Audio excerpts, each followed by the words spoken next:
What's cracking, y'all? Another video by the homie Matt B. Great. And if I could already see that from the picture, it's about the homie Chris Leak. He was the quarterback before Tim Tebow. Actually, when they won Tebow's first national championship, Tebow actually wasn't the starter. They were using him as like a I don't want to say secondary quarterback, but more of a 1 yard line inside the red zone quarterback. So I think Tebow had his true freshman year. Tebow might have had, I do not know, maybe one passing touchdown or a couple of, but he did have like maybe 2 or 3 rushing touchdowns. And I think, if I'm not mistaken, he even scored a national championship that year. But the starter was Chris Leak. So let's see what the homie Matt be great, the great information and the great videos he's be doing. Please get up, boy, subscribe, and let's check him out. Our story takes a drastic, and I mean a drastic turn for the former 5-star quarterback Chris Leak. Whether or not he did it, there's one thing for sure. His reputation took a hit. Chris Leak was tight, dude. And they will bring 3. When you think of some of the greatest Florida quarterbacks of all time, who comes to your mind first? Rex Grossman, Danny Werfel, Steve Spurrier, and come on, man, you thought I was going to forget him? No way. Tim Tebow. All of those players I just listed off were great and outstanding football players. However, with that being said, there seems to be a guy that's always forgotten about when you bring up this conversation. The said player I'm referring to goes by the name of Chris Leak. Unfortunately for Mr. Chris Leak, he was the quarterback before the Tebow era. Why is that important? And we'll touch more on this later in the video. Since Tebow was so good, everybody just forgot about the guy before him. The one thing I've always remembered about Chris Leak is how beautiful, I mean beautiful, of a spiral he threw. Oh my God. I'm going to show you some of the video clips. It's hard to tell because this footage is so old. Super Good gosh high almighty. arm, If you saw it back throw. in the day, you know. That was one of the prettiest passes you were ever going to see. So Blitz actually.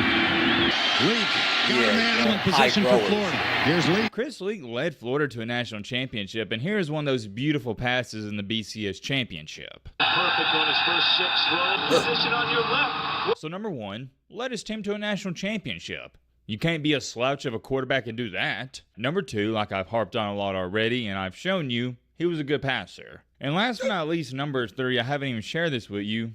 He was a prestigious 5-star recruit. I share that with you to lead me into my next point perfectly. He was the guy. Chris Leak was the man. Oddly enough, though, after those Florida days and after that championship, he essentially disappeared. When I was gathering all my information, doing research for this video, it was more puzzling than I originally thought it was. The fall off of Chris Leak is head scratching. What went wrong for this 5-star quarterback of the team who won the national championship to vanish just like that? There's many questions people have been asking about this guy even till this day. But however, it all circles back to the one. And I mean the one big question I want to try to get to the bottom of in today's video. What really happened to Chris Leak? Ladies and gentlemen, boys and girls, hope all of you are having a great day. If not, hope this video can make it a little bit better. Major shout out to this comment right here. If you guys have any recommendations for future story videos like this, leave a suggestion down below, and who knows, we might make that video. I got good and bad news. The good news is college football, it's right around the corner. Bad news is once the season starts, that is the end to the documentaries on the channel, and most of y'all know this. Oh yeah, by the way, thanks for this comment. 0 views in 10 seconds, period. Matt be bald. I understand the first part of it, and then at the end, you're just rubbing salt in the wound. Like, come on, man, what are we doing? You write an average comment, which is fine, and then at the end, you just got to throw in some disrespect. Anyways, getting back on track here. Strap in, buckle up, get your snack, get your popcorn, get your favorite meal you like to eat and watch a video, because trust me, I do the same thing. But all right, man, blah, blah, shut the crap up now, not for that dough. Let's get into it. Mr. Chris Leak, coming out of the state of North Carolina, was a 5-star recruit, but not only a 5-star recruit, he had an overall scout grade of 9940. He didn't quite crack the top 10. He was only ranked as the 12th best overall player in the nation. Listen to this, though, and I got to share this with you.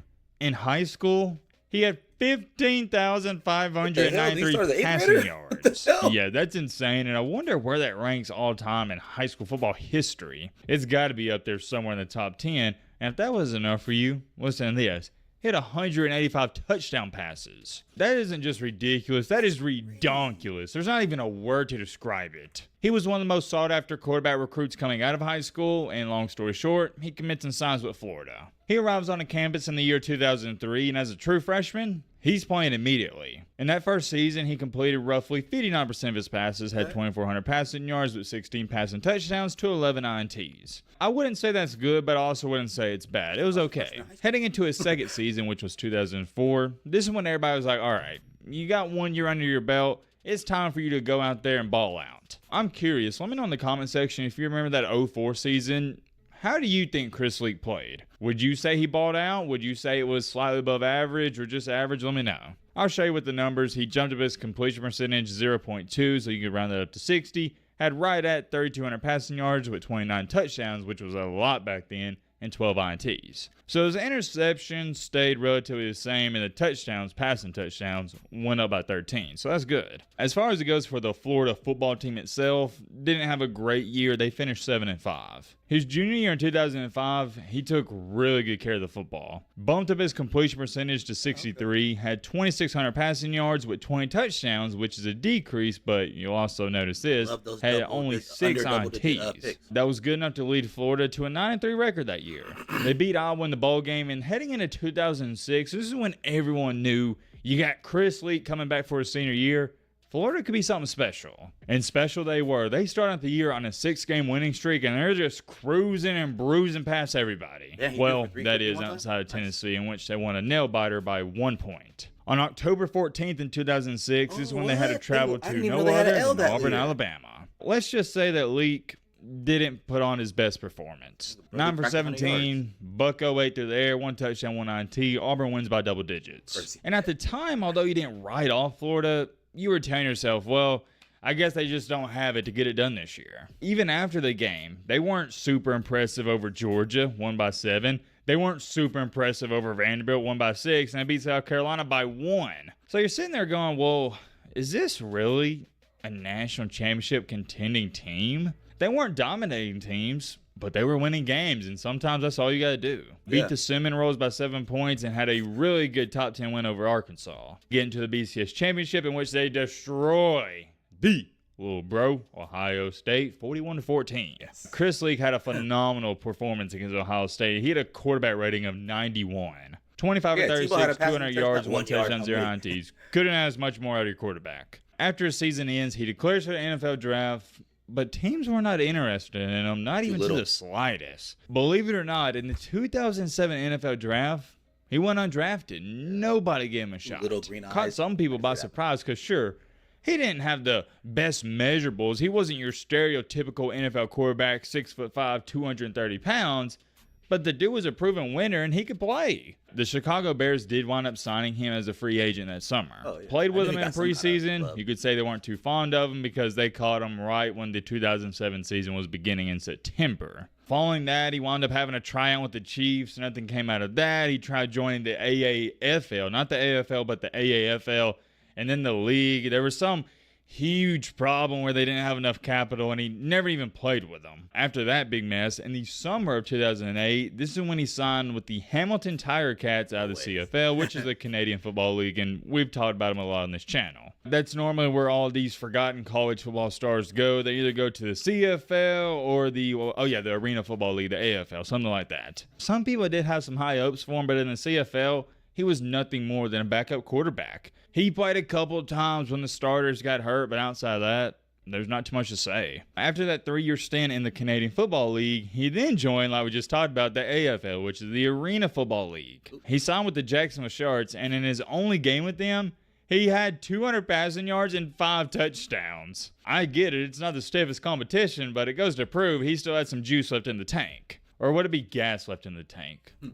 You get what I'm trying to say. Shortly after that, in 2012, he worked as a radio host. And in 2013, this is when he started helping Will Muschamp. This is where he was a graduate assistant for Florida. And at this point in time in his life, things were looking great. He would eventually continue to work his way up. And in 2015, he was hired as the head coach of Edgewater High School, which is located in Orlando, Florida. Nice. But this is where our story takes a drastic, and I mean a drastic turn for the former 5-star quarterback, Chris Leak. His team was struggling. They were losing a lot of games. And then allegations came out that he got involved with a minor. It was being reported and investigated by the police that he Oh, you know, it was the well, freaking how do I eyes. say That's this why. without YouTube getting too mad He's at me? walking Because around with the I don't think you green can eyes, just come out and say light-skinned, it.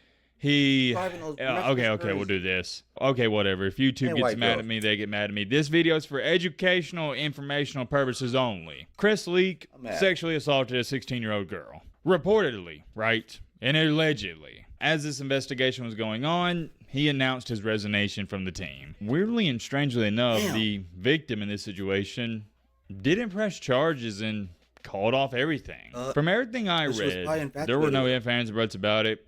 Chris Leak, he was going to get in some major trouble. Whether or not he did it, there's one thing for sure. His reputation took a hit. It wasn't a good situation, but like I said, the case was dropped and nothing came out of it. Fast forward time in 2017, this is when Chris Leak started up a quarterback development program. It goes by the name of Airstrike Passing Academy, and even to this day, they're up and running. Well, I know it seems like this video has came to an abrupt ending, but what the hell? here we Yeah, are. yeah. I guess there's only one thing to ask left, and this is where we'll end it off. Why do you think Chris Leak didn't get an opportunity in the NFL? Was it his size, his arms, the way he read defenses, he didn't process information quick enough? You let me know. For me, if you want my 2 cents, I think it was a combination of everything. He was a good passer, but he wasn't great, and you could say that about everything for him. To be a quarterback in the NFL, you either got to be great, really great at one thing, or great at multiple different things. I'm curious though. Let me know your thoughts down below. But Romana. Yeah, let me tell you something. Everyone thinks that they can be like a freaking Russell Wilson and whatnot. Russell Wilson is one of the smartest quarterbacks ever. And besides not having maybe the tangibles as height and weight, Russell Wilson has, just like Chris Leak, one of the most beautiful spirals. I'm talking about just that crucial floater that he's hit the Niners with so many times. You're just like, what the hell is this ball going? And then it just, whoop, you know what I'm saying, right into Doug Baldwin's hand. You know what I'm saying? But not everybody can be, you know, we're kind of seeing that with Bryce Young right now. But Bryce Young is going to figure it out. I feel like give him some time, you know? I think Bryce will probably figure it out. But, man, another great video, bruh. Makes me so mad, Chris Leaks, man. You gotta compose yourself, bro. You know you walking around with the cat eyes, light-skinned, driving them crazy. Come on, Chris, get it together, bro. Shout out to Airstrike Passing Academy. Shoot. Shout out to Matt Be Great, and all right, y'all. Peace.